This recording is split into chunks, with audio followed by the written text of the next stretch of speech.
Unsa man na di anak? Naitaw diha? Pa, wala pa tao diriya pa. Wa pa nangagi. Sige nak, pero kinahanglan mag-practice sa tadaan. Magunsa na ta diri pa. Mangita tag diskarte ron kay wala tay kaunon.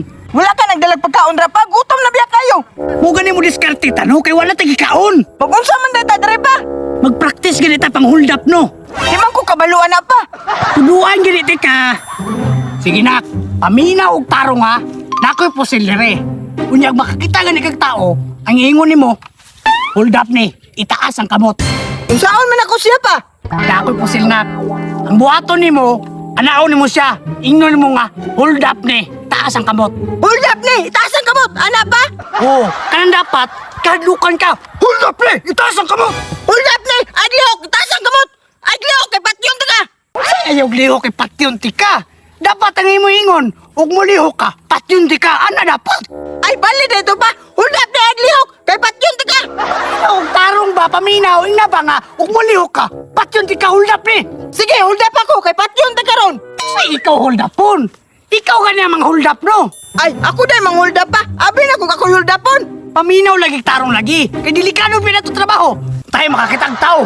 Di gana nimo. Itaas ang kamot ayaw lihok. Igawa sa pitaka. Unya pa, og di na ko palihokon. Unsaon na niya paggawa sa pitaka? Ala ka bulok di mo nakoy. Siyempre kuhaon gani ya. Kamoy bulok pa. Dili ni mo palihokon niya. Ipakuha ni mo pitaka. Common sense sa mga anak. Mukuha na sa pitaka og tiuna na mo na pusil. Aw, ana dahil na pa. Sige na, paminaw og tarong ha. Tayo ako ni. Ako yung mang hold up nimo. Ano nimo? Ayok lihok. Taas ang kamot. Igawa sa pitaka. Anong wala man nimo gitaas imong kamot? Ana man ka pa, di mo lihok. Unya, patason ko ni mo kamot. Ano gini mo na ko eh? Inaw na be. Dito na lang ta pang hold upan eh. Sige pa, mangatang na ta.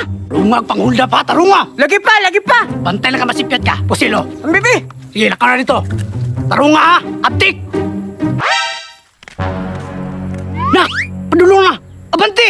Pa, tuunan ako, tuunan ako. Ano ka gini mo eh? Usaw na mo pag hold up, dili naman to nito. Sige pa, sige pa. Lihok na, wala hold up. Ayaw itaas ang kamot. Ay, ito ka may malak ka eh. Baliktad man na. Unsa man ni sir? Lihok na, ayaw pang hold up. Ati man yung kanak ko eh. Wasay lihok na ay walay hold up. Ikaw may mga hold up dapat. Ayaw lihok ka, igawa si mo pitaka. Sir! Ayaw, sir! Ayaw! Ayaw lagi lihok ba? Itaas mo kamot. Ang bim pitaka. Ayaw, sir! Ayaw, sir! Itaas mo kamot ha. Kuha ang pitaka. Unsaon ako pagkuha nga gipataas man nimo akong kamot. Ah, basta ang ingon ni Papa, ihatag ra na nimo pag itaas mo yung kamot. Unsa man jud ni sir? Hold up ni oy pataas lang ako akong kamot. Yate, manggunis Papa ni. Unsa man gyud ni? Pa, alis ara ko diri be. Ati yung kanak ko eh. Usa naman po yung problema. Ani akong gi-hold up ba di ka sabot. Yung sa man na mo niya eh. Na sir, wa jud mi nagasinabot. Nag-hold up na siya unya dili ko palihokon. Parang dili man po daw ni mo palihokon. Nag-ingon biya ka pa no. Na unsa man jud ni sir? Pagsabot sa mo be. Anak ka, tanawan ni ron. Nilakaw na oh. Kama po pa, patakarag tudlo. Eh, mga nakakatara mangulit ah. Huwag kay klaro.